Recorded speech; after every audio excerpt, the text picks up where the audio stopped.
Olá, Bem-vindos a mais uma live do nosso amado irmão Pedro Dong. aqui pelo canal do Salut, Instituto Vida para bienvenue Todos. encore un live de notre bien-aimé frère Pedro Dong. Ici, dans notre chaîne de l'Institut Vie pour tous, n'oubliez pas de liker, commenter et partager. Vous posez peut-être la question, que faisons-nous ici avec beaucoup de femmes en ce moment? Nous enregistrons le live avec le frère Pedro directement du Congrès des femmes 2025. Estamos aproveitando a presença das mulheres que organizaram o congresso, que foram palestrantes. Et nous profitons de la présence des femmes qui ont organisé ces congrès, qui ont été des conférencières, et le frère Pedro et le frère Valmore pour continuer dans la communion concernant la parole. Bienvenue frère Pedro, frère Valmore, vous allez bien aujourd'hui?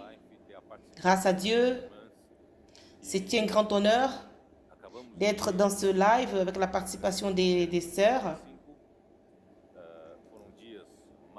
Et nous avons eu un congrès de femmes 2025. Ce fut des jours merveilleux. Mais ce qui nous a impressionnés, ce sont les mois qu'elles ont mis à préparer, qu'elles ont eu la coordination et totalement centrées sur la parole que le Seigneur nous a parlé dans ces derniers temps, et spécialement ces derniers 6 mois, et on va compléter un an. Et le Seigneur a inculqué cette parole dans le cœur de ces femmes qui ont participé à ces congrès. Et je pense que c'est ça, c'est une grande valeur, c'est d'une grande valeur. Qui est une conférence pour les femmes, et spécialement pour les églises de l'État de Sao Paulo.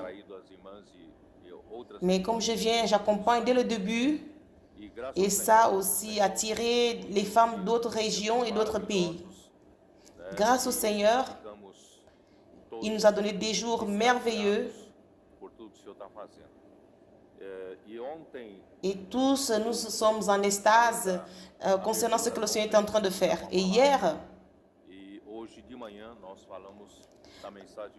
en dehors de l'ouverture, j'ai donné une parole, et ce matin aussi, j'ai parlé du message 19 concernant Galates, au sujet du ministère de Pierre et le changement qu'il y a eu à la fin. Mais avant d'y entrer, proprement dit, je voudrais écouter un peu nos sœurs, nos bien-aimées sœurs qui ont participé à ces congrès. Je voudrais les écouter comme elles ont fait avec les préparatifs, la vision, le fardeau. Et l'important, c'est qu'aucune d'elles ne sont inquiètes par rapport à être une grande oratrice ou leur brillance ou leur apparence. Mais elles ont voulu juste transmettre fidèlement la parole, et transmettre cette parole qu'elles vivent. Non seulement elles la partagent, mais elles la vivent aussi. Elles participent à ces outils que le Seigneur nous a donnés. Ça, c'est le meilleur. Nous ne parlons pas des théories, mais elles vivent aussi. Elles vivent ce qu'elles disent. C'est pourquoi je voudrais les écouter. Écouter la participation de notre... Vous pouvez nous les présenter, frère André? Pour ceux qui ne connaissent pas, vous avez Déborah Pizarro et la mère de Donatella et Dora de l'église à Sao Paulo. Nous avons Shana Dong de l'église à Sao Paulo, la mère de Samuel et de Louise, et Luma de São José de Campos. Vous allez vous répéter. Je suis Luma de São José de Campos. Je suis l'épouse de l'Henrique, la mère de Marie et de Miguel. Je suis Sylvia. Je suis de São Carlos, épouse de César. J'ai 2 filles merveilleuses, Anna et Sarah, qui nous assistent en ce moment, probablement dans cette transmission. Amen. Je suis Manuela, je suis de Sao Paulo, l'épouse de Douglas, mère de Philippe et de Mateus. Je suis Martha de Sao Paulo, fille de Fatik, une femme qui a 91 ans, mais très active dans la vie de l'église et avec les outils. Je suis Daniele, je suis de Sao Paulo, l'épouse de André Melo, Alors, vous allez commencer concernant le fardeau, le congrès des femmes. Il existe pour nous transformer de l'intérieur vers l'extérieur. Et nous avons suivi l'orientation du frère André et du frère Pedro qui nous a... et nous ne voulons pas avoir l'apparence. Quelle est la prémisse principale de ces congrès des femmes? Nous nous réjouissons à tout moment de cette parole, tout le monde en même temps. Je leur dis toujours, nous commentons, si vous avez un mot de ventre à Déborah, vous allez parler cette parole. S'il y a une forte grippe à Martien, vous devez parler. Tous ceux qui seront dans la réunion, nous toutes, nous sommes arrivés à un point avec la même constitution. Toutes, nous étions instruites de la parole dans ce processus, de la parole prophétique en nous. Et combien de femmes qui sont impliquées? Toutes les semaines, il y avait approximativement 40 femmes, 35 à 40 femmes dans nos congrès de femmes qui ont servi activement dans les coulisses, comme Déborah a dit, toutes marchant dans la même intensité ensemble. Et cela est très important d'être ensemble. Nous voulons faire, c'est un événement qui sert. Cet événement commence toujours avant. Nous qui servons, nous devions marcher ensemble. Si vous parlez du message 1 du Portugal, sœur, écoutez, je me réjouis et vous aussi devez vous réjouir. Tout le monde transcrivait cela. Le message 2, les réunions de service telles, on postait dans le groupe et tout le monde faisait la transcription. Et l'important, c'était que tous marchaient ensemble et nous savions. Pour nous, ce n'est pas l'événement en lui-même. C'est que j'ai vu cette fois-ci, nous de la préparation, nous sommes allés au CEPEV ensemble, on passait un jour à Orlandia ensemble, et tout cela, c'est pour que nous puissions vivre ensemble. On voulait aujourd'hui cueillir, pas seulement s'aimer dans le congrès pour le cueillir le jour suivant. On a pratiqué les outils pour encourager aussi toutes les autres à vivre cela. Et Sylvia, vous étiez dans l'équipe du congrès. Quelle fut votre expérience? Qu'est-ce qui vous a marqué? Pour moi, ce fut un défi. Je n'avais jamais participé à un événement d'une organisation aussi grande. Et le plus défiant, c'est la parole prophétique qui se confirme tous les jours dans notre vie. Et toutes les expériences, et particulièrement que j'ai vécues, et je pense que toutes les sœurs impliquées l'ont aussi vécu, elles venaient et confirmaient ce qui était dit. Frères, les plus grands miracles, de suivre de près et d'écouter la parole, d'être ensemble. Cette transformation interne qu'elle cause en nous. Nous avons vu aujourd'hui dans la parole que la croix, elle était marque. Ce fut le principal marque dans notre vie. Sœurs, si nous ne sommes pas impliqués dans cette parole, quelle transformation il y aura dans notre vie? Aucune. Et le Seigneur veut nous mettre sur ce même rythme. Seule la parole fait cela.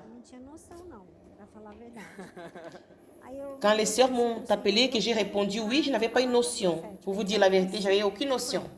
Mais j'ai dit au Seigneur, je vais rentrer dans la parole prophétique. Alors c'est oui et rien de plus. Et je suis impliquée dans la parole, en faisant la transcription, en écoutant plusieurs fois. Je me suis réveillée avec Dieu, je dormais avec Dieu.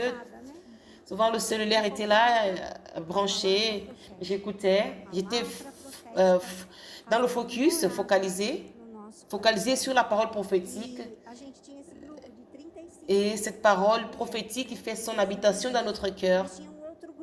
Et on avait ces groupes de 35 femmes, 35 sœurs. Et on avait aussi un petit groupe. Ces petits groupes, nous avons commencé à nous donner, à nous dédier. Ces petits groupes, nous sommes dédiés Nous avons eu du compagneurisme. Nous avons été ensemble avec la parole, avec beaucoup d'amour et beaucoup de fruits de l'esprit. Et ce fut très bon. C'est quelque chose que le Seigneur nous a donné, cette camaraderie que le Seigneur nous a donnée. Cette camaraderie d'apporter la parole pour notre vie. Manu, Martinha, Dani. Amen, Seigneur Jésus. Et l'expérience de servir dans le congrès, c'est une expérience de prouver que la parole, elle amène l'unité. Seule la parole peut nous prouver cela. Nous avons commencé à nous réjouir de la même parole, nous alimenter ensemble toute la semaine. Nous avons transcrit le même message. Tous les comités, nous avons transcrit les mêmes messages. On a commencé à penser la même chose, parler la même chose. Et cela nous aligne. Et cela amène le gouvernement de Dieu. Et chaque semaine, nous étions dans l'expectative du congrès. Et quand nous sommes ici, c'est le résultat de la parole qu'elle a produite en nous. Combien la parole a été constituée en nous. Et cela, c'est une réalité. Elle est dans notre cœur. Parce que cette parole, elle nous nettoie, elle nous lave, elle nous régénère. Et ce que nous avons vu ici, c'est l'unité entre les sœurs. C'est un amour tellement grand qui est produit en nous. Nous aimons les sœurs parce que nous sommes dans le même arbre, l'arbre de vie. Et nous mangeons du même fruit. Et nous avons ressenti cet amour. Et c'est une sphère que seule la parole peut produire en nous. Alléluia. Seule cette sphère de l'esprit, dans le congrès des femmes, la parole que le frère Pedro nous a montré, la signification de persévérer, maintenir la constance, c'est cela. Parce que nous ruminons, nous dormons avec Dieu, nous réveillons avec Dieu. Cela engendre en nous une grande responsabilité. Et le focus, je vois que chaque année, c'est la parole qui habite richement dans notre cœur. Et on a des failles, mais on veut réellement, premièrement, le Seigneur change, mais donner notre meilleur temps au Seigneur, notre meilleur salaire, tout ce qui est meilleur, c'est un fruit de l'esprit en nous. Et plus que toute chose, c'est l'unité, l'amour, la paix, c'est le fruit de l'esprit. Ce n'est pas quelque chose que nous produisons artificiellement, mais cette parole prophétique, elle a une puissance très grande. Ce qui nous reste, c'est de la saisir dans toute notre force et suivre. Ce n'est pas seulement la responsabilité des unes, mais de toutes les sœurs. Et maintenant, ces paroles sont dites. Ce sont les titres. Et nos compagnes, nos camarades de prière. Merci, Frère Pedro. Amen, Seigneur Jésus. Le congrès, c'est un moment que nous apprenons à focaliser plus sur la parole. C'est un processus. Et le fait que nous écoutons, que nous la ruminons, nous trouvons le mercredi, les mardis. Et les mardis, ce n'était plus la même. Jeudi, ce n'était plus la même. Je n'étais plus la même et j'étais restreinte. Parce que cette parole, elle devenait réelle en moi. Pas seulement le lundi soir, mais durant toute ma journée, dans mon environnement, mon ambiance de travail, le Seigneur me restreignait pour que cela devienne réel dans ma vie. Et cela fut très fort. Quand je devais répondre à quelqu'un ou résoudre quelque chose par rapport au congrès, le jour au jour, le Seigneur me rappelait de la parole. Elle doit être réelle. Elle doit changer quelque chose. Je ne peux pas continuer à être la même Daniel. Répondre de la même manière. Cette parole doit engendrer quelque chose en moi. Et ça ne venait pas de mes efforts. Je disais, Seigneur Jésus, je vais prendre ma feuille d'immersion, je vais repartir, je vais être dans l'esprit. Ce congrès m'a beaucoup aidé à transformer la parole en quelque chose de réel dans ma vie durant toute ma journée.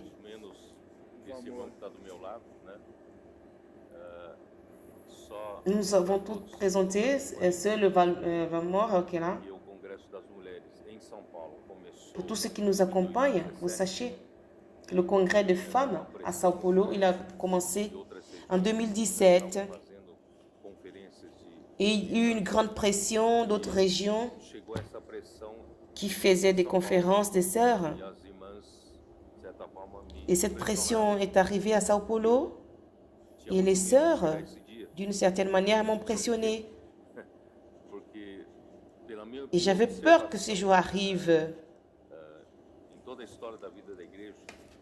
Et selon mon observation, et dans toute l'histoire de la vie de l'Église, ce n'est pas facile. Quand on a une activité seulement de femmes, si elle n'est pas bien conduite dans une bonne direction, ça peut être une erreur. C'est une opportunité qui, en général, les sœurs, elles n'ont pas beaucoup d'espace dans l'Église. Nous avons des coopérateurs qui sont des hommes. Nous avons des frères responsables, des presbytères. Et nous avons des réunions. Et la réunion des frères responsables. Et les sœurs ont avaient peu de participation.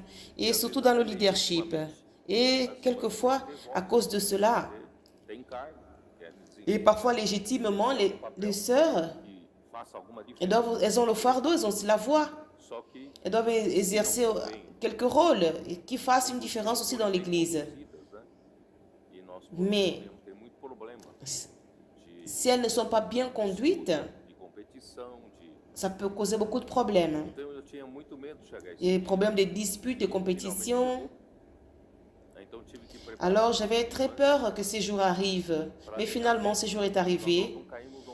Et j'ai préparé un groupe de sœurs pour être alignés, pour que nous ne puissions pas tomber dans l'erreur du passé qu'on a vu dans des autres endroits. Mais grâce au Seigneur, ça fait déjà un bon petit bout de temps. Nous avons le frère André Oliveira qui est là, qui fait l'intermédiaire.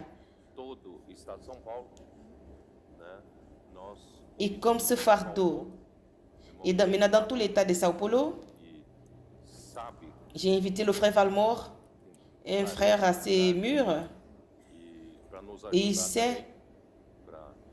il a la clarté dans le fardeau, dans cette charge, pour nous aider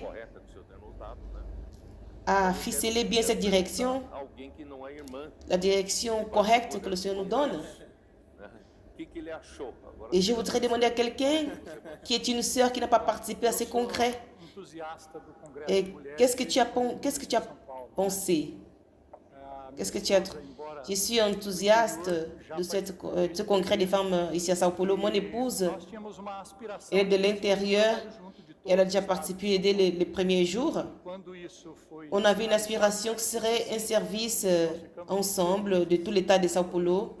Et quand cela nous a été signalé pour être de cette forme, nous avons été très heureux de assembler les femmes de tout cet État sous une seule direction, sous une seule parole, et explorer ces potentiels que la femme a, que les sœurs ont dans la vie de l'Église. Je vois le congrès des femmes, Père Petro,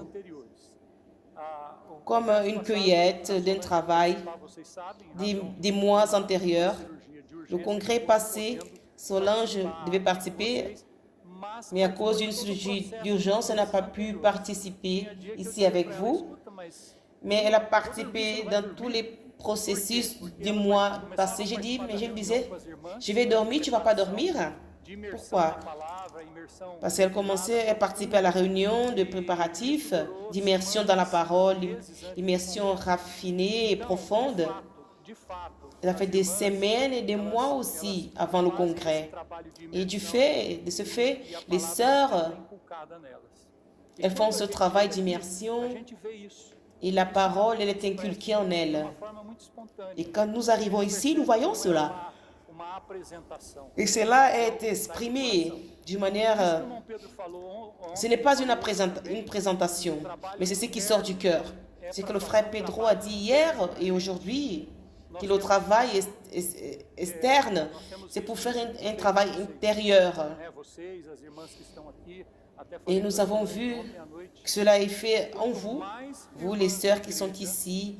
Et j'ai dit à Solange hier soir, plus les femmes, les sœurs de l'église, nous puissions les amener au congrès, plus ça va faciliter notre travail dans nos localités. Ce n'est pas seulement les couleurs, les vêtements, c'est comme un orchestre. Mais un orchestre qui est le résultat d'un travail dur qui a été fait antérieurement. Et je voudrais vous féliciter, l'unité. Et ça nous montre combien la parole est travaillée dans votre intérieur. Et cela s'est reproduit beaucoup. Et on a parlé des investisseurs du royaume. Nous avons une aspiration d'arriver à 700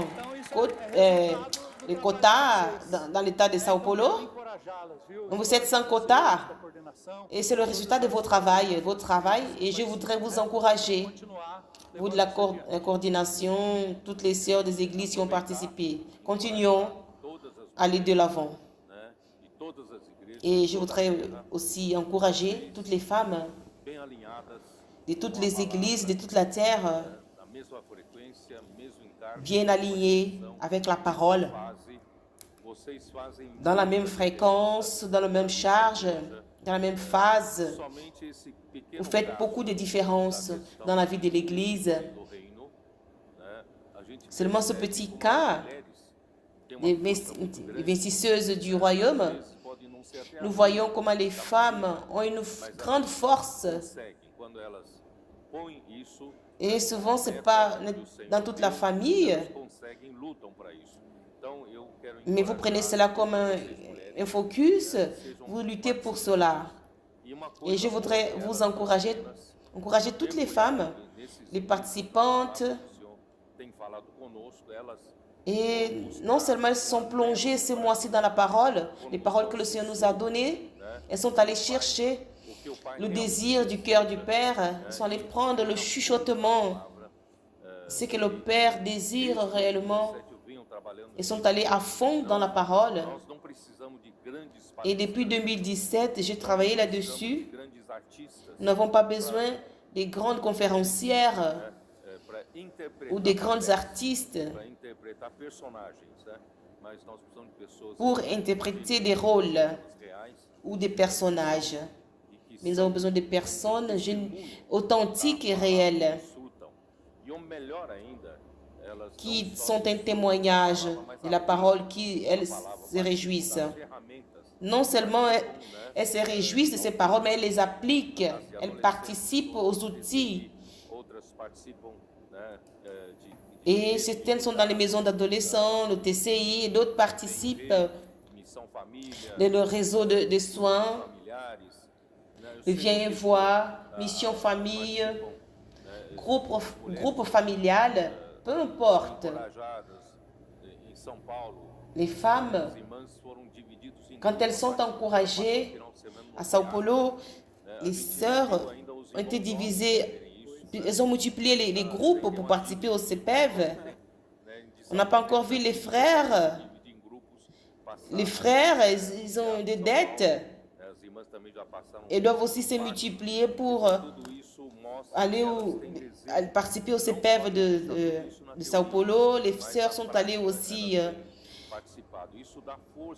au PAC, pas seulement dans la théorie, mais dans la pratique. Et dans la pratique, elles participent et ça rend la force de ce qu'elles disent. Et quand elles ont parlé, elles ne disputaient pas qui est la plus éloquente ou qui parle mieux, mais toutes, elles sont vivantes, les témoignages vivants de la parole que le Seigneur nous a parlé. Réellement, nous sommes très contents. Et cela nous reste comme un modèle où les hommes, nous ne sommes pas là pour disputer des places. Et je me suis souvenu d'Ézéchiel 33. Quand le peuple d'Israël ne voulait plus savoir des prophètes, et la ville de Jérusalem était... Ils ne croyaient pas que Dieu allait laisser tomber la sainte ville. Ils ont continué à avoir un cœur éloigné du Seigneur. Et finalement, la ville est tombée. Ils se sont rendus compte que ces prophètes qui les avertissaient, que sa parole était la parole de Dieu. Ils ont reconnu qu'il y avait un prophète en Israël. Mais comme ils n'avaient pas l'habitude d'écouter la parole de Dieu au travers d'un prophète, et quand ils ont commencé à être attentifs, ils voulaient encore assister à une scène théâtrale à travers de ce prophète. Ézéchiel 33, 31. Et ils se rendent en foule auprès de toi et mon peuple s'assied devant toi. Maintenant, ils écoutent le prophète. Ils écoutent tes paroles, mais ils ne les mettent point en pratique. Car leur bouche en fait un sujet de moquerie et leur cœur se livre à la cupidité. Ils cherchaient que leurs propres intérêts, de la manière ancienne. Ils n'avaient pas le désir du Père, ce qui venait du cœur de Dieu. Voici, tu es pour eux comme un chanteur agréable, possédant une belle voix et habile dans la musique. Ils écoutent tes paroles, mais ils ne les mettent point en pratique. Mais quand ces choses arriveront, et voici, elles arrivent, ils sauront qu'il y a un prophète au milieu d'eux. Encore, le peuple de Dieu, malheureusement, avait cette habitude, même si un vrai prophète vient, ils veulent une bonne présentation, un bon chantre, un bon conférencier, mais grâce à Dieu, il a fait sortir de nous cette mauvaise habitude. Personne n'est venu ici pour voir un grand talent parmi elles ou une grande conférencière entre elles, mais elles sont unies de transmettre ce qui a été inculqué en elles. Ce fut réellement que j'ai trouvé qui est dorénavant digne d'être imité par tous et de suivre ce chemin. Le Seigneur fera de grandes choses. Et je vais profiter de rentrer dans ce sujet d'hier et d'aujourd'hui. Valmore, grâce à Dieu, quand l'Église comprend et elle voit que Dieu, après la mort et la résurrection de Christ, Dieu a fait un marque d'une dispensation qui est devenue dispensation de la loi et commence une dispensation de l'esprit, la dispensation de la foi. Et cette nouvelle dispensation, elle ne dépend plus de la capacité de la chair humaine. Cela ne dépend pas de tout ce que l'homme a été capable de faire de l'œuvre du Seigneur jusqu'à la venue de Christ. Le Nouveau Testament devait nous enseigner quelque chose. Devait enseigner quelque chose à tous les chrétiens. J'ai dit à tous les chrétiens du Nouveau Testament, nous devons apprendre que Dieu n'utilise pas notre capacité naturelle. Dieu n'a pas besoin de notre habilité naturelle. Mais plusieurs chrétiens pensent encore comme ça. Cela est resté sur la croix. De la croix jusqu'ici, maintenant, c'est la puissance de l'Esprit. La puissance de l'Esprit est dans la parole des apôtres. Et cette parole, c'est la parole qui sort de la bouche de Dieu. Et cette parole, elle nous amène le désir de Dieu qui vient comme une voix de direction, de commandement. Et quand l'Église reçoit, quand elle reçoit cette parole, en ce qui nous concerne, nous faisons l'immersion de la parole, nous inculquons, nous croyons en elle. Comme parole de Dieu, comme parole de commandement, l'Esprit agit avec puissance, grandement, avec des signes, des prodiges, des miracles.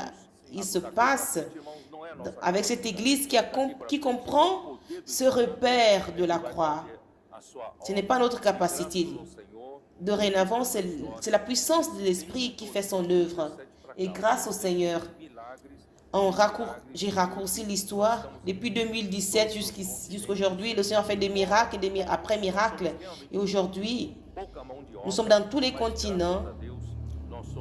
Malgré que nous avons peu de main-d'œuvre, mais grâce à Dieu, nous sommes engagés. La parole nous a engagés tous. Cette chambre d'énergisation que le Seigneur utilise nos adolescents, cette chambre de résonance qui nous aligne et qui nous met tous dans le même cercle. Personne ne lutte, pas de concurrence entre nous. Nous sommes tous dans ce même cycle, dans la même phase, en ajoutant, en sommant l'un les uns avec les autres. Et cette unité fait en sorte que le Seigneur, avec peu de gens, le Seigneur fait des grandes choses en dehors de tout ce que nous pensons. Nous avons des coopérateurs au Japon qui sont au Japon ces jours-ci. Nous avons des nouvelles de toutes les régions en Afrique, l'Amérique centrale, Madagascar, en Angola, de partout. Le Seigneur agit par la parole. Alors l'opération de la parole au travers de l'Église, le premier travail, c'est gagner des gens. Nous devons gagner des gens. Où se trouve le royaume de Dieu qui veut implanter, qui veut dans le Nouveau Testament? Où commence-t-il? Le règne, le royaume de Dieu, ce n'est pas quelque chose d'externe. Le royaume de Dieu commence avec la sémence du royaume qui est sémé dans le cœur des gens. Alors ce travail externe, il est aussi intérieur. Nous prêchons la parole à travers le comportage, la prédication de la parole et prendre soin des gens. Nous prenons des cœurs, ces cœurs pour que le royaume puisse grandir. Et d'autre part, nous qui sommes utilisés pour faire ce travail externe. C'est pourquoi j'ai dit depuis hier, nous devons voir que Dieu est en train de faire quelque chose de précieux, plus précieux que quelque chose d'externe. Dieu est en train de faire un travail intérieur, en vous et en moi. Au travers de la parole, à travers nous, il opère cette parole. La parole, elle travaille en moi. Elle me sanctifie et sanctifie l'Église.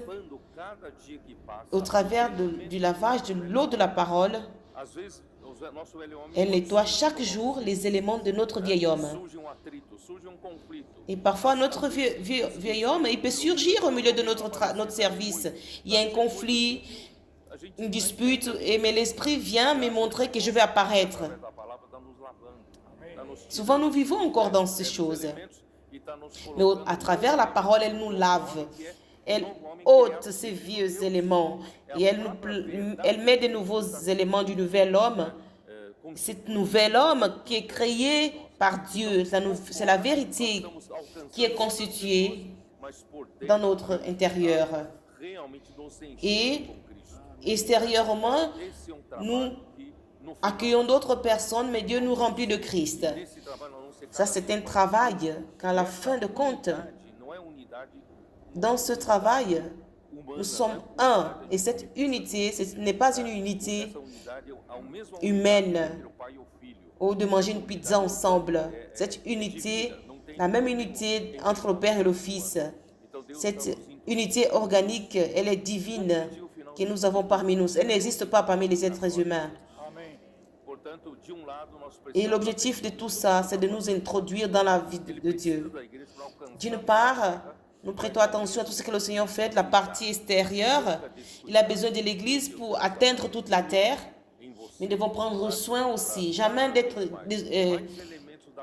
désoccupés. Vous et moi, chaque fois plus, les éléments de la vérité, les éléments du nouvel homme, moins d'éléments du vieil homme. Ma condition intérieure, si je permets Dieu de travailler dans l'Église, l'œuvre extérieure est un réflexe de ce que le Seigneur a pu travailler en nous. Plus il atteint votre sommet, plus l'œuvre éternelle sera éliminée. C'est ce que j'ai dit. Nous avons parlé un peu aujourd'hui. C'est une alerte pour tous. Nous ne prêtons pas seulement attention à l'œuvre, mais nous prêtons aussi attention à la vie. Dieu doit travailler avec cette vie en nous. Je ne sais pas si parmi vous, il y a quelqu'un qui veut partager.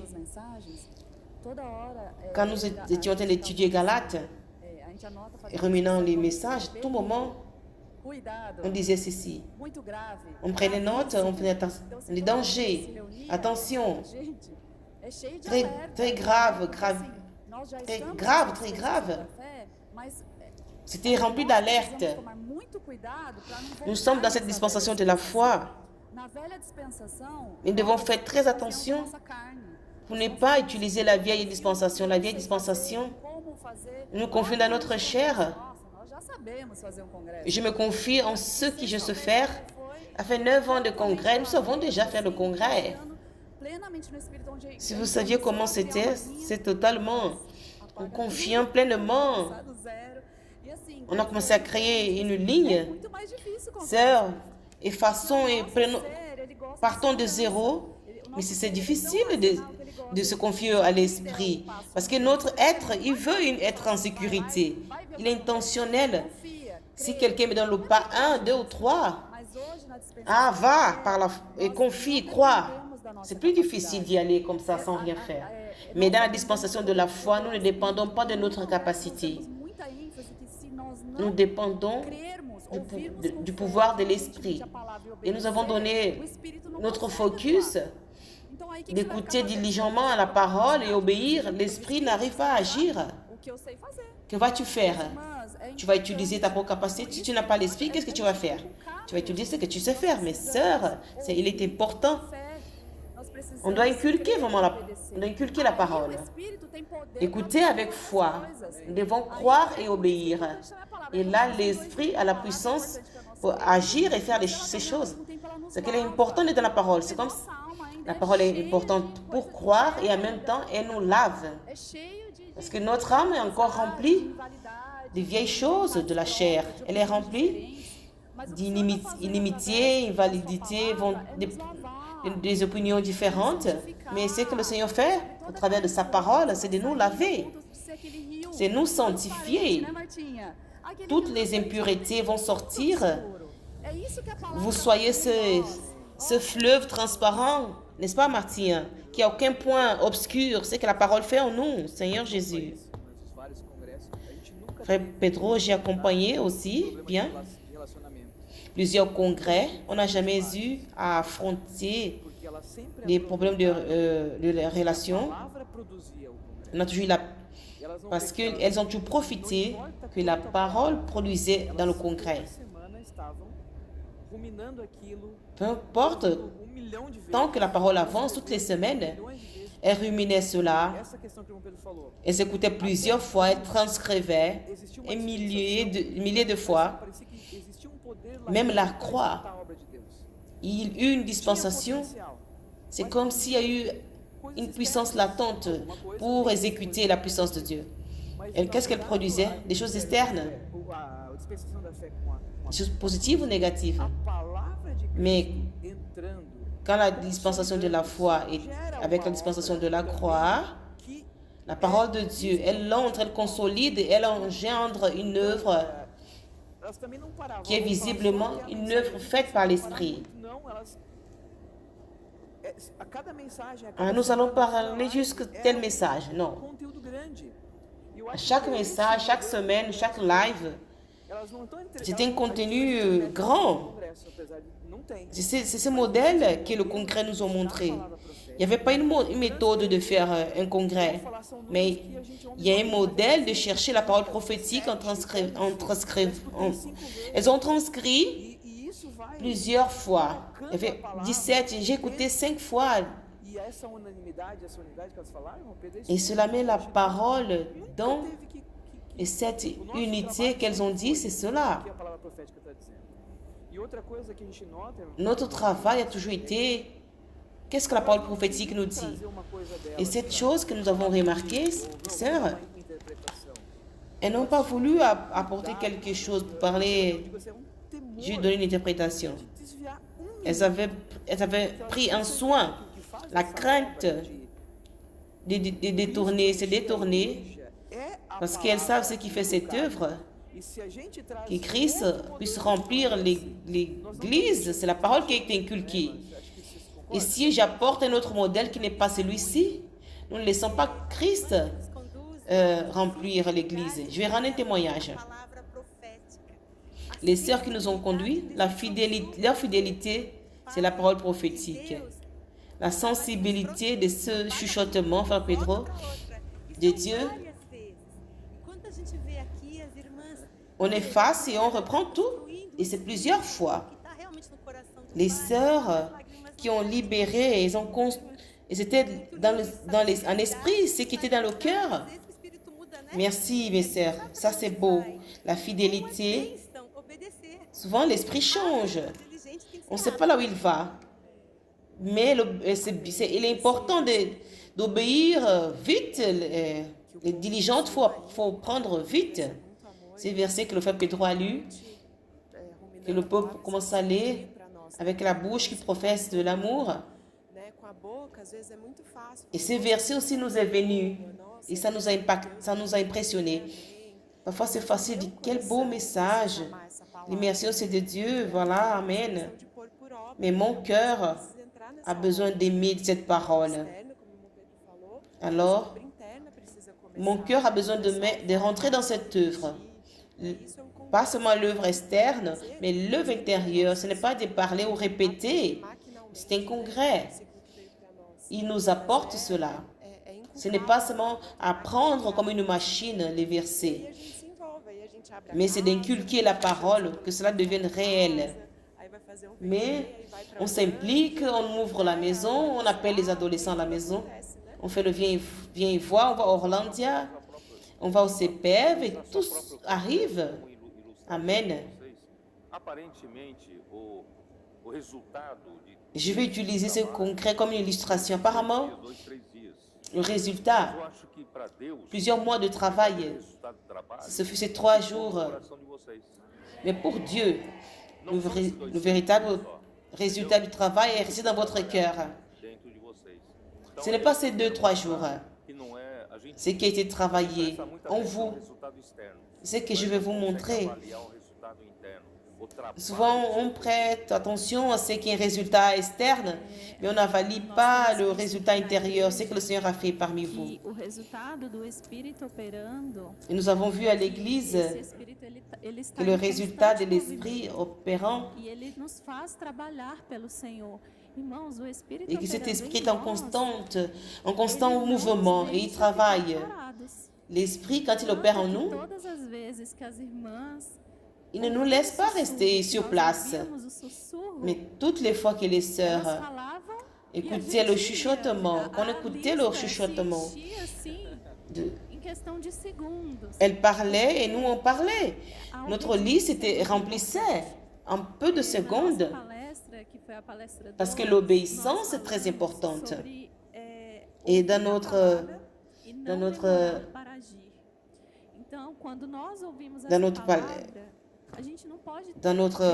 partie, quand nous avons écouté cette parole, on ne pouvait pas durer à avoir une réaction. Le doute n'est pas une obéissance. L'obéissance, elle nous donne cette certitude elle vient d'une manière aveuglante. Il est sorti là où il y avait de l'idolâtrie et cela lui causait du mal. Mais aujourd'hui, la parole, elle nous demande de sortir. Elle nous conduit à une direction, la direction d'une église vivante, une église active. La maison des adolescents, viens et vois. Les femmes connectées, tout cela, ce sont des outils d'une église qui est active et nous devons valoriser cela. Ça suffit de cette église tiède ou de... Nous sommes des guerrières, nous sommes des soldats. Seigneur Jésus. Et en suivant, concernant le message d'aujourd'hui, l'Esprit nous a ouvert une porte pour que réellement nous puissions comprendre mieux comprendre l'Église à Jérusalem, ce qui s'est passé dans sa première phase d'enregistrer et ce qui n'était pas clair dans sa deuxième phase, jusqu'à ce que, je ne sais pas si vous le savez, la destruction de Jérusalem aux années 70, d'une part c'était la rébellion à cause de la nation d'Israël, mais d'autre part, c'était parce qu'ils se sont détournés grandement. Je n'ai pas dit cela au message, mais sachez que la destruction qui s'est passée à Jérusalem en l'an 70, c'est que Dieu était indigné et satisfait avec la situation de l'Église à Jérusalem dans sa deuxième phase, sous la direction de Jacques. Cette histoire, elle est mal contée. Et je ne vois aucun commentateur de la Bible qui parle de cette manière. Mais le Seigneur nous a révélé, nous a apporté la lumière, une lumière. Et quand nous voyons dans 2 Pierre, il nous a dit pourquoi dans 2 Pierre? Pierre parle de faux prophètes et de faux maîtres.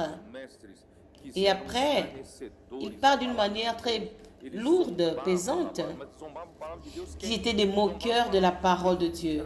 Qui se moquèrent de la parole? Qui se moquèrent? La parole de qui? C'est de la parole de Pierre. Mais comme il ne pouvait pas dire qu'on se moquait de ces paroles. Et peu à peu, la lumière, les cieux sont ouverts pour nous.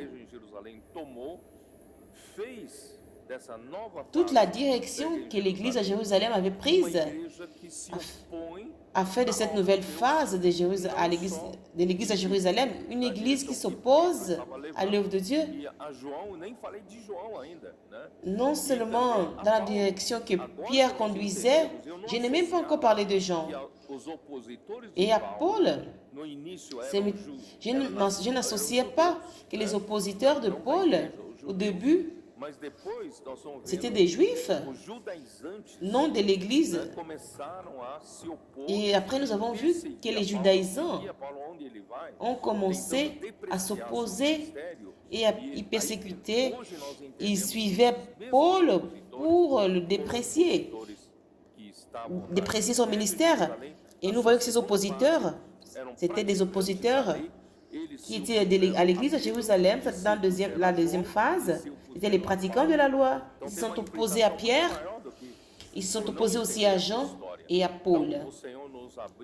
Et il y a eu une grande implication du fait qu'ils ne comprenaient pas cette histoire. Et Pierre, dans sa première phase vigoureuse de la vie de l'Église, c'est cette phase que nous devons imiter, nous devons suivre et voir que la puissance vient de l'Esprit Saint. Le jour de la Pentecôte fut une grande démonstration de la puissance de l'Esprit. Et les 120 Galiléens ont commencé à prêcher l'Évangile en parlant de la grandeur de Dieu. Ce n'était pas la langue des anges, c'est des langues des Juifs qui sont venus de lieux différents. Qui leur a donné cette puissance qui s'est passée au jour de la Pentecôte? Ils continuaient comment? Pas dans la vieillesse de la lettre. Si vous enlevez cette parole, vous n'avez plus l'Esprit qui agit, mais grâce à Dieu, pourquoi nous vivons de ces moments joyeux? Nous vivons des moments joyeux parce qu'il y a des nouveautés, et cette nouveauté, ou parce que quelqu'un a inventé quelque chose? Non, c'est l'Esprit qui nous apporte cette nouveauté, avec des choses surnaturelles, des miracles, des gens qui se convertissent, qui sont sauvés, qui sortent des situations difficiles. Les choses se passent. Pourquoi? Parce que nous avons l'agissement de l'Esprit. Parce que Pierre, avec toute cette puissance, il a affronté les autorités des Juifs. Il n'a pas affronté une religion, mais il avait affronté le gouvernement de la nation d'Israël. Et cette nation d'Israël, ils ont tout un appareil, une structure. Et avec tout ça, cette première persécution 6 ans après, avec la mort d'Étienne, et la persécution, j'ai essayé de vous montrer, la persécution, elle fut intense. Ce fut beaucoup de souffrance. Il y a eu beaucoup de souffrance. C'était des femmes et des femmes. Un exemple, j'ai essayé de vous expliquer ce matin. Tout à coup, des radicaux, ils prennent une autorisation, ils rentrent dans votre maison, ils prennent tout ce qui est dans votre maison, des femmes, et ils prennent tout ce qui sont dans votre maison, et vous conduisent devant les tribunaux, et vous êtes condamnés à mort. C'est une chose horrible, et cela s'est passé, et ça a amené une grande pression sur le leadership des gens et de Pierre. Et certains culpabilisaient ce radicalisme de Pierre. Ils voulaient améniser, pour améniser la persécution. On a vu que la parole qui a été confirmée, c'était dans Galates 6, 12. Galates 6, 12 nous dit: tous ceux qui veulent se rendre, et vous, ceux qui voulaient vous rendre,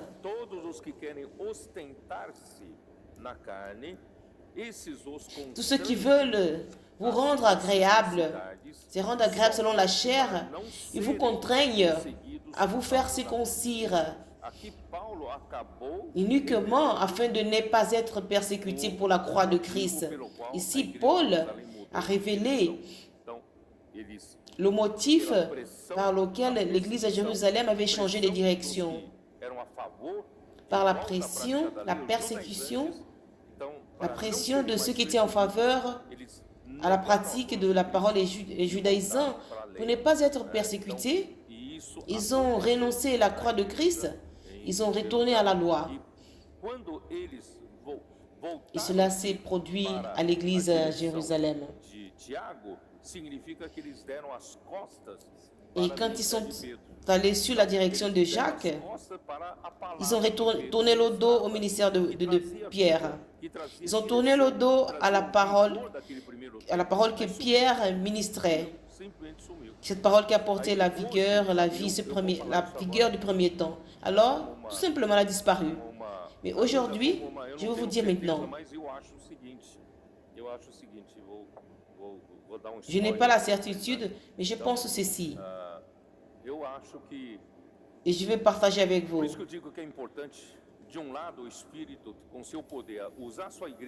C'est pourquoi je vous dis qu'il est important, d'une part, l'esprit, avec son propre puissance, d'utiliser son esprit pour se répandre, pour gagner des gens. Mais l'esprit a aussi besoin de temps pour travailler en nous. Et j'ai pensé, ces premiers 6 ans, ces premières années de 6 ans, il a fait des grandes choses, l'esprit, dans l'expansion. Mais je pense qu'il n'a pas eu de temps pour faire un travail interne.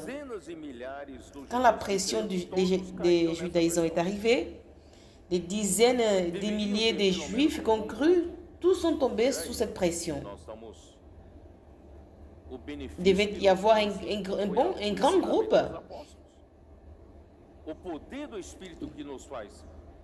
Il devait dire, mais on a eu des bénéfices par rapport aux enseignements des apôtres. Et la nouveauté qui arrivait, les signes qui venaient par la puissance de l'esprit, et ça venait par la parole des apôtres. Nous ne pouvons pas tourner le dos à cela. Nous allons suivre la loi. Alors je vois qu'il a manqué un peu de solidité d'un travail interne chez eux. Mais actuellement, je vous dis le contraire. Nous faisons le chemin inverse. Nous avons dépassé la dégradation et la parole prophétique a disparu. Maintenant, nous la restaurons. Et depuis les frères Watmani, les frères unis, dont Yolan, jusqu'aujourd'hui, ils restaurent cela. Et notre moment actuel, 2017, nous avons compris que la parole fait l'œuvre. Nous repartons au premier temps. Mais je pense qu'il y a une différence parmi nous. Ce temps de retour, certains sont plus constitués que les 6 ans de Jérusalem. Aujourd'hui, nous sommes plus solides. On ne pourra pas tomber dans cette conversation. D'une part, l'œuvre se passe parmi nous de manière externe. Dieu a fait son travail. Nous ne tomberons plus dans cela. Je pense que dorénavant, s'il y a quelque chose, que le Seigneur nous donne la lumière pour nous corriger. Et si nous devons nous répandre aussi, nous allons nous repentir aussi. Mais nous n'allons pas laisser de suivre cette parole qui nous a apporté beaucoup de bénédictions. C'est cette parole qui va faire en sorte que la parole puisse accomplir, l'Église puisse accomplir la volonté de Dieu. Ce qui est arrivé au début, mais grâce au Seigneur, je voudrais vous montrer qu'à la fin, au dernier temps, à la dernière heure, le Seigneur fait le chemin inverse. Aujourd'hui, nous avons des gens qui sont plus constitués, des personnes solides parmi nous. Ne permettons pas que cela puisse rentrer au milieu de nous. Ne laissons pas ces choses entrer parmi nous. Poursuivons jusqu'au retour du Seigneur. Et dans ce chemin inverse, nous gagnons la consolidation, la résistance, la fermeté. C'est une peine, une église vigoureuse qui a eu un début prospère dans sa première phase. Et ça sert d'exemple pour nous. Plusieurs des miracles et signes et prodiges ont été faits au travers de l'apôtre Pierre. Et l'église, elle prospérait parce qu'elle suivait de près la parole. Elle persévérait dans l'enseignement des apôtres. C'est une persévérance journalière, jour après jour. Ils persévéraient dans le temple de maison en maison. C'est un grand avertissement pour nous. Si nous ne voulons pas perdre la vigueur, nous devons continuer persévérant dans la parole que nous avons reçue aujourd'hui. La parole prophétique que le Seigneur nous donne aujourd'hui, c'est elle qui nous soutient, c'est elle qui nous garantit. Nous devons continuer avec cette vigueur de l'évangile. Dieu veut gagner des gens pour établir son règne. Et d'autre part, il fait son œuvre faite en nous. Que Dieu puisse nous saisir à mesure qu'il me saisit, je veux atteindre d'autres personnes aussi. Et j'allais parler du cœur maintenant. Je vais parler de cette partie qui est merveilleuse. On ne savait pas ce qui s'était passé avec le frère, avec l'apôtre Pierre. Cette œuvre interne, elle est importante. Nous avons tous les outils. Nous devons pratiquer cette parole. Le Seigneur nous a donné cette charge. Et notre cœur, notre partie intérieure, elle doit marcher ensemble, grâce à Dieu, pour cette ère merveilleuse. Quelqu'un d'autre? Vous pouvez commenter. Amen. Réellement, nous vivons la vie de l'Église en résurrection. Et le Seigneur nous conduit à voir cette expérience de l'Église à Jérusalem ces premières années. Cette vigueur de l'Esprit parmi nous. L'Esprit et la liberté parmi nous. Et cela arrive à cause de l'amour révérencieux et l'obéissance à la parole prophétique. C'est parce que nous sommes toujours à la recherche de nous constituer dans la parole, l'immersion, raffiner, inculquer, transcrire la parole, dormir avec Dieu, se réveiller avec Dieu, de pratiquer les outils. L'Esprit nous conduit à voir que nous devons pratiquer tous les outils. Tous les outils sont pour nous.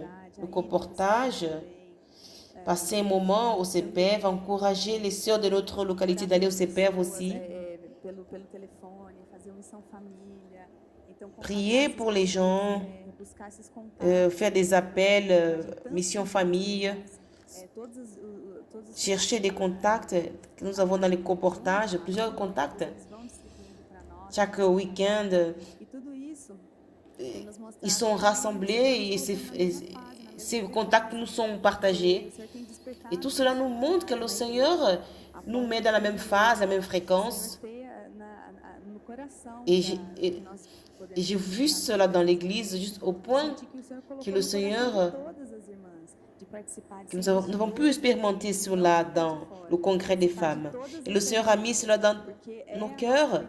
Investisseuses du royaume, nous devons participer à tous les outils parce que c'est notre obéissance à la parole et l'obéissance immédiate, sans douter, sans questionner.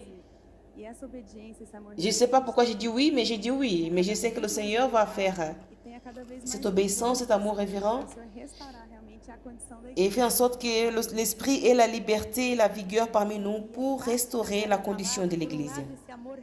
Amen. Et la pratique de la parole, cet amour révérencieux, la parole prophétique, suivre de près. Quand nous sommes allés au CEPEV, en pratiquant le cri de guerre, nous sommes sortis au coportage. Ce fut un amour plus grand pour la parole prophétique. Les gens sont sauvés. Et instantanément, on voit que leurs yeux brillent. Quand elles invoquent le nom du Seigneur et sortent la prière, nous voyons ces choses. Et le TCI, non seulement pour les adolescents, mais tous sont impliqués en pratiquant. Et nous savons que cette parole, elle vient de Dieu et elle est de Dieu. C'est elle qui opère parmi nous. Elle opère chez les gens qui sont autour de nous. Frère Pedro, nous étions avec les adolescents là où j'habite. Nous avons des miracles. Les gens ouvrent leur maison dans leur domaine. On a souvent peur, mais cette parole, c'est une parole intrépide, la parole prophétique, elle nous donne l'assurance. Amen. Quand nous racontons un peu notre histoire, nous pensons que c'est seulement une histoire qui s'est passée. C'est un danger. C'est une alerte pour nous. Nous écoutons cette histoire qui s'est passée dans Actes, tout ce qui était raconté. Et souvent, nous disons vraiment, pourquoi il raconte tout ça? Mais cette histoire, c'est une histoire pour que nous ne puissions pas commettre les mêmes erreurs. Pourquoi dans Actes 2, 42? Parce que l'unique secret de ne pas tomber dans ces mêmes erreurs, c'est de persévérer dans la doctrine des apôtres. Pierre ne pouvait pas parler de lui-même. Mes frères, sœurs, frères, nous avons besoin d'être celles qui persévèrent dans l'enseignement des apôtres. Bon, si j'étais curieuse, je me suis demandé pourquoi Pierre, il a résisté, rempli de... Et aujourd'hui, nous avons écouté, il est allé au nord et à partir de là, il a trouvé un groupe de la dispersion qui ont suivi l'enseignement des apôtres, qui ont écouté à la parole de l'apôtre. Oh Seigneur Jésus, imaginez, le cœur de Pierre a dit, ouf, j'ai trouvé ceux qui vont suivre, ceux qui vont amener ce que le Seigneur veut. Dieu n'arrive à faire sa volonté quand il y a un groupe qui valorise, qui persévère dans l'enseignement des apôtres. Et en ce moment-là, le cœur de Dieu dit, ouf, j'ai trouvé un petit peuple, un Asie mineur qui valorise cette parole. Et on écoute tellement que cela ne soit pas une doctrine pour nous. Que cela soit réellement, que moi, jour après jour, je puisse persévérer chaque jour, quotidiennement. Tous les jours, je suivre la parole prophétique. Le frère Pedro a dit de solidité. Et ça n'a pas été une période facile. Il y a eu la persécution. Il y a eu des difficultés dans les familles, le travail. Et dans cet environnement, c'est comme si c'était consolidé, comme s'il disait, ah, cette parole ne fait pas l'œuvre. Mais aujourd'hui, l'Église, elle est là, solide. Maintenant, c'est fini. Vous avez nettoyé. Maintenant, notre focus, qu'est-ce que parole va faire dorénavant? La puissance de l'Esprit, la manière dont le Seigneur parle. Nous ne savons pas si les persécutions vont venir. La persécution que Pierre a reçue était forte. Mais nous n'allons pas donner comme ça ce que nous voyons de nos propres yeux. Les choses se passent quotidiennement devant nous à cause de cette parole qui fait l'œuvre. Vous voulez commenter? Vous pouvez parler. Je suis touchée. Au verset dit de persévérer dans les enseignements des apôtres. Mais la Bible est tellement parfaite. Et dans la communion. Je vois dans ma vie la différence de la communion. Si vous écoutez la parole prophétique et vous restez dans votre maison bloqué, l'œuvre n'est pas réalisée. Alors il est important ce côté, cette chose externe pour travailler le côté intérieur. Tu dois sortir pour que cela puisse entrer. Quand tu sors, tu te déconstruis.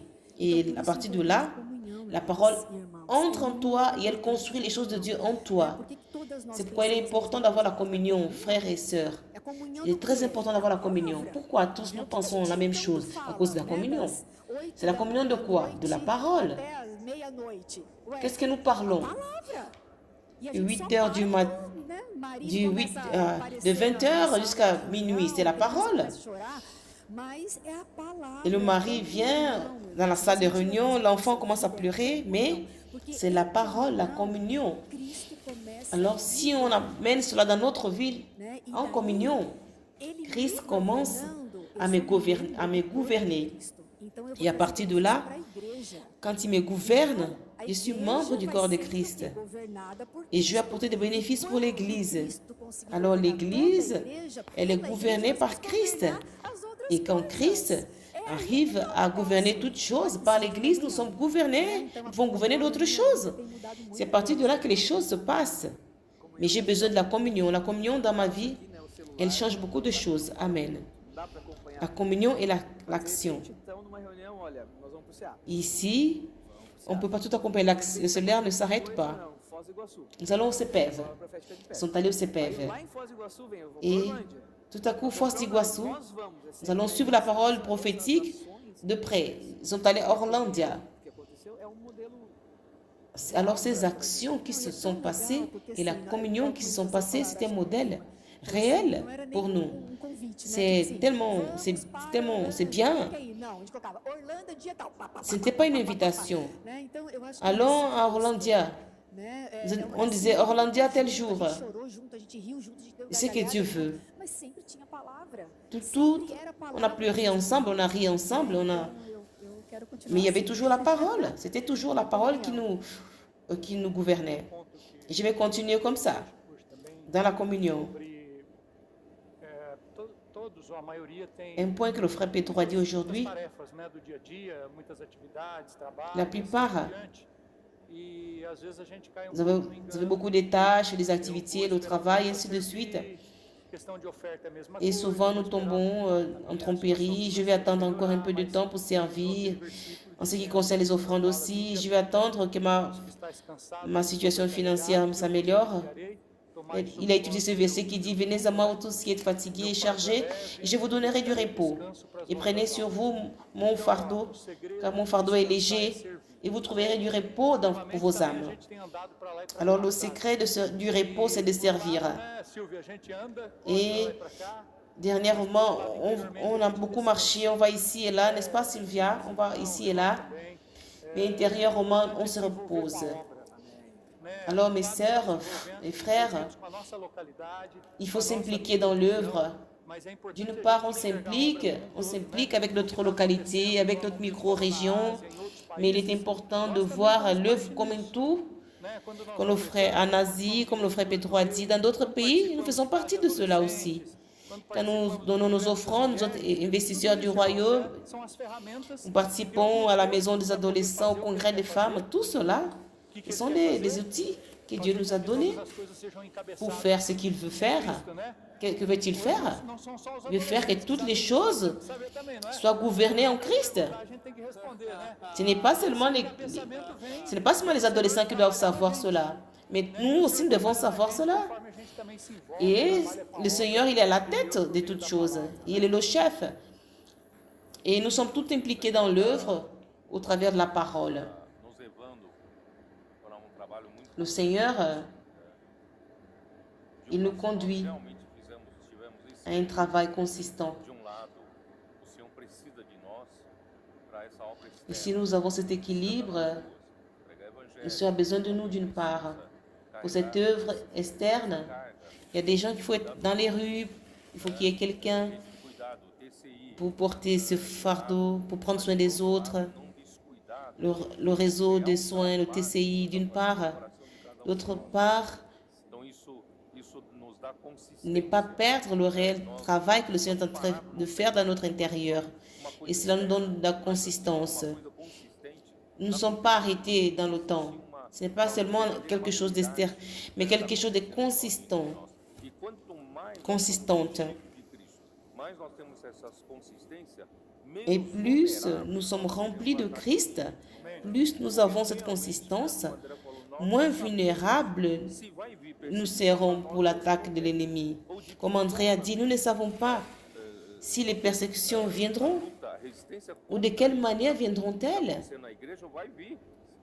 Parce que la lutte, la résistance contre tout cela, l'ennemi, il n'est pas content. Il n'arrive pas à contenir tout ce qu'il voit. Quand la parole de Dieu est prêchée dans tous les continents, l'ennemi est désespéré. Il ne sait pas quoi faire. C'est pourquoi j'ai dit, nous avons besoin d'une part de fermer toutes les brèches externes. Il n'arrive pas à retenir la partie externe parce que nous sortons prêcher l'évangile et les signes qui se passent, les miracles. Il peut essayer de trouver quelque chose parmi nous, une ouverture. Parfois, ce sont des petites choses qu'on laisse. Souvent, dans la maison des adolescents, si vous ne prêtez pas attention, n'ouvrons pas des brèches d'ouverture. N'ouvrons pas de brèches. Fermons toutes les ouvertures. Et les prochaines conférences des troupes et les capitaines, dès maintenant, je voudrais dire à nos jeunes, soyez vaccinés, préparez-vous déjà. Et j'ai dit à nos coopérateurs, je vais fermer toutes les brèches.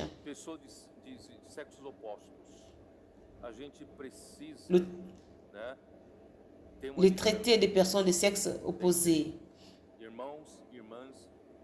Il faut qu'il y ait une distance. Entre les frères et les sœurs, il faut qu'il y ait une distance. À moins que ce soit votre conjoint. Même quand vous vous embrassez, la façon de vous embrasser, il faut qu'il y ait une distance. Imaginez, si nous ne aidons pas nos adolescents, nos jeunes, nos comporteurs, qui seront là, devant le combat. Si vous tombez dans un piège, ça va préjudier l'œuvre. Alors, mais il peut trouver ces petites choses pour y entrer. Alors, fêchons les brèches, les ouvertures. Par rapport à ces choses, soyons sérieux. Fermons toutes les brèches pour que l'ennemi ne puisse pas trouver d'ouverture. Et nous allons continuer la prédication de l'évangile dans tous les continents. Je vous cite un exemple. Il peut y avoir d'autres exemples, des petits détails. Mais fermons toutes les ouvertures. Vous qui êtes plus âgés, vous avez un peu plus de maturité, fermons toutes les possibles brèches pour que l'ennemi ne puisse pas y entrer. Et je crois, si nous continuons tels que nous sommes et avancer toujours, l'ennemi ne saura pas comment nous attaquer Je ne sais pas ce qui va se passer d'ici là, mais dans cette solidité, cette consistance qui est engendrée dans notre intérieur, et cette parole, elle constitue une vérité en nous, elle ne sera pas ôtée de nous. Je vais vous dire, vous savez, nous allons amener le Seigneur.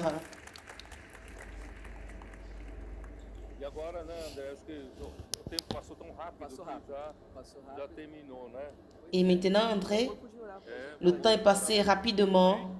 Nous avons terminé. Le frère Varmore va prier pour nous. Amen.